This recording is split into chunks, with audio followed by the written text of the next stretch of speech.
दोस्तों, एक लालची औरत ने बकरीद पर कुर्बानी का सारा गोश्त अपने घर पर ही रख लिया, यानी कि कुर्बानी के गोश्त को गरीबों और मिस्कीनों में नहीं बांटा।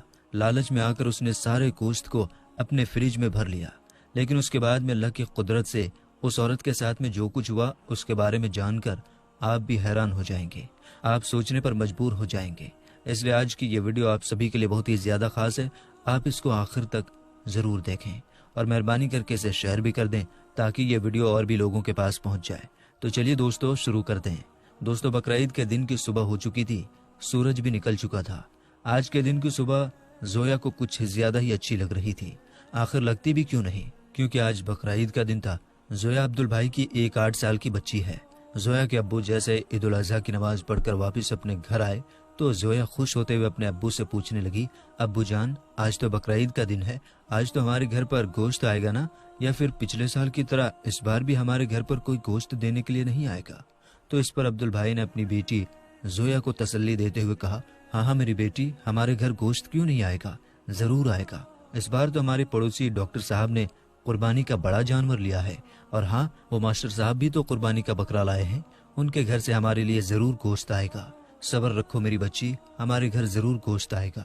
और फिर ये कुर्बानी का गोश्त तो होता ही हमारे लिए है। आज इमाम साहब भी मस्जिद में यही बयान कर रहे थे कि कुर्बानी के गोश्त के 3 हिस्से होते हैं, उनमें से एक हिस्सा गरीबों और मिस्कीनों का होता है, तो उस हिस्से में से हमारे घर जरूर गोश्त आएगा। जरा सब्र रखो, हमें जरूर गोश्त मिलेगा, अल्लाह पर भरोसा रखो। फिर ऐसे करते करते दिन के 12 बज गए, मगर अब्दुल भाई के घर पर कोई भी गोश्त देने के लिए नहीं आया। जोया ने फिर पूछा, अब्बू जान, 12 बज गए हैं मगर अभी तक हमारे घर पर कोई भी गोश्त लेकर नहीं आया है। तो अब्दुल भाई ने फिर अपनी बेटी को तसल्ली देते हुए कहा, मेरी बच्ची, जरा सब्र रखो, अभी तो उन्होंने जानवर ज़िबा किया होगा, अभी तो वो 3 हिस्से बना रहे होंगे। जब वो अपने काम से फारिग हो जाएंगे तो फिर वो अपने घर पर जरूर गोश्त देने के लिए आएंगे। जोया ने यह सुनकर कहा, अब्बू जान, हम गरीबों को तो साल भर में सिर्फ एक ही बार जी भर कर गोश्त खाना नसीब होता है, ये अमीर लोग तो साल भर गोश्त खाते रहते हैं। जोया की अम्मी को ये बातें सुनकर गुस्सा आ गया। उन्होंने जोया को एक जोरदार फटकार लगाई और कहने लगी, क्यों बार बार अपने अब्बू को तंग कर रही हो? तुम्हें दिखता नहीं अब्बू कितने मायूस हो गए हैं तुम्हारे सवाल सुन सुनकर? उसके बाद जोया की अम्मी प्यार से अपनी बेटी को कहने लगी, मेरी प्यारी बच्ची, मैंने टमाटर, प्याज और लहसुन सब कुछ काट कर रख दिए हैं। जैसे ही हमारे घर पर गोश्त आएगा मैं फौरन ही तुम्हें गोश्त बनाकर दे दूंगी, फिर तुम जी भर कर खा लेना। जरा सब्र रख और अल्लाह पर अपना भरोसा रख। दोस्तों, ऐसे करते करते शाम होने लगी, मगर कोई भी अब्दुल भाई के यहाँ गोश्त देने के लिए नहीं आया। अब तो जोया के घर वालों का भी सब्र टूटने लगा था, क्योंकि अब तो शाम के 4 बजने वाले थे। ये देखकर जोया मायूसी से अपने अब्बू से कहने लगी, अब्बू जान, अब तो 4 बज गए हैं, लेकिन अभी तक कोई भी हमारे घर पर गोश्त लेकर नहीं आया। लगता है पिछली बार की तरह इस बार भी हमें कुर्बानी का गोश्त नहीं मिलेगा। इतना कहकर जोया फूट फूट कर रोने लगी। जोया को रोते हुए देखकर उसकी बड़ी बहन और उसकी अम्मी भी रोने लगी। बीवी बच्चों को रोता हुआ देखकर अब्दुल भाई की आंखों में भी आंसू आ गए। फिर अपने बीवी बच्चों को दिलासा देते हुए अब्दुल भाई कहने लगे कि शायद हमारे पड़ोसी हमें भूल गए हैं, तुम फिक्र मत करो, मैं अभी जाकर तुम्हारे लिए गोश्त लेकर आता हूँ। उसके बाद अब्दुल भाई अपने घर से निकलकर सीधे डॉक्टर साहब के घर गए। दरवाजा खटखटाया तो अंदर से डॉक्टर साहब दरवाजे पर आए और कहने लगे, कहो क्या बात है? तो ये सुनकर अब्दुल भाई कहने लगे, डॉक्टर साहब, मैं आपका पड़ोसी हूँ, आपने बड़े जानवर की कुर्बानी की है, क्या मुझे कुर्बानी का थोड़ा गोश्त मिल सकता है? तो ये सुनकर डॉक्टर साहब मन ही मन बहुत नाराज हुए। फिर झूठी कहानी बनाते हुए कहने लगे कि हमने तो कुर्बानी का सारा गोश्त बांट दिया है, बस थोड़ा ही गोश्त अपने अपने घर पर रखा है। ये कहते हुए डॉक्टर साहब ने दरवाजा बंद किया और घर के अंदर चले गए। ये देखकर अब्दुल भाई मायूस हो गए और फिर धीमे धीमे कदमों से वापस अपने घर की ओर जाने लगे। रास्ते में मास्टर साहब का घर आया तो अब्दुल भाई ने सोचा कि चलो मास्टर जी से पता कर लेता हूँ, शायद यहाँ से कुछ कुर्बानी का गोश्त मिल जाए। बस यही सोचकर अब्दुल भाई मास्टर जी के दरवाजे पर पहुंच गए और दरवाजा खटखटाया। अंदर से मास्टर जी बाहर आए तो मास्टर जी को देखकर अब्दुल भाई कहने लगे, मास्टर साहब, आपके घर पर कुर्बानी हुई है, क्या मुझे कुर्बानी का थोड़ा गोश्त मिल सकता है?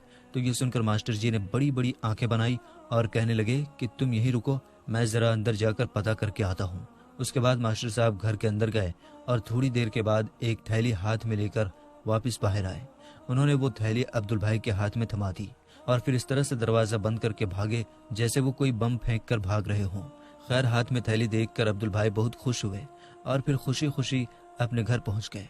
عبد البھائی کے ہاتھ میں گوشت کی تھیلی دیکھ کر اس کے گھر والے بھی بہت خوش ہوئے۔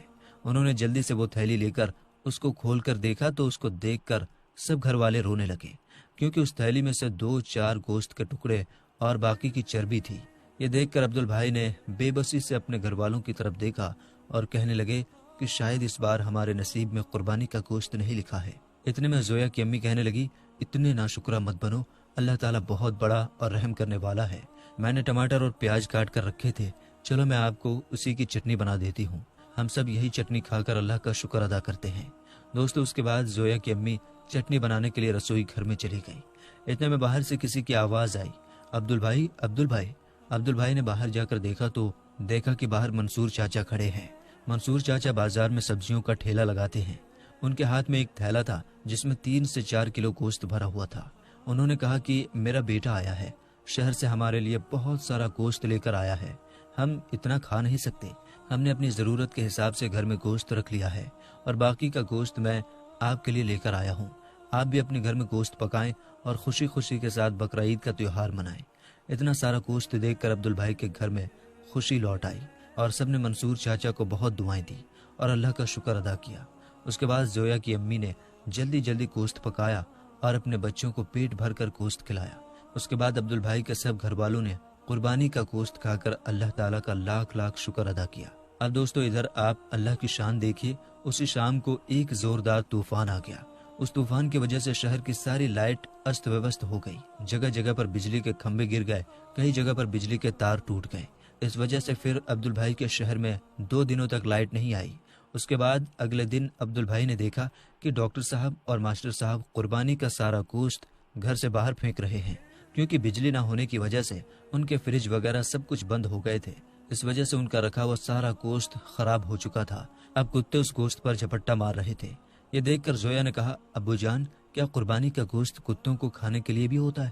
تو یہ سن کر ڈاکٹر صاحب اور ماسٹر صاحب کی آنکھیں شرم سے جھک گئی۔ دوستو یاد رکھیں، قربانی اللہ کی رضا کے لیے کی جاتی ہے، نہ کہ گوشت کھانے کی نیت سے۔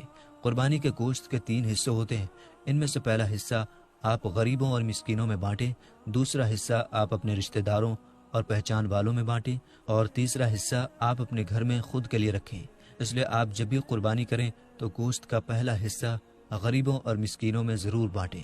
اگر آپ کے گھر میں قربانی کا گوشت زیادہ ہو گیا ہے تو اس کو فریجوں میں بھر بھر کر جمع نہ کریں، بلکہ اس کو آپ غریبوں اور ضرورت مندوں میں بانٹ دیں۔ آپ کو غریبوں کی دعائیں ملیں گی۔ اگر کسی غریب گھر کے بچے قربانی کا گوشت کھائیں گے تو آپ کو ثواب بھی ملے گا۔ اس لیے اس بار آپ کوشش کریں کہ اس بار آپ زیادہ سے زیادہ غریب لوگوں تک قربانی کا گوشت پہنچائیں گے۔ دوستو یہ کوئی کہانی یا قصہ نہیں ہے، بلکہ یہ آج کی حقیقت ہے۔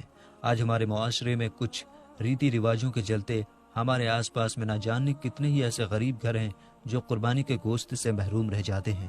نہ جانے کتنی ہی ایسی مائیں ہیں جن کی آنکھیں بقرعید کے دن آنسوؤں سے تر ہو جاتی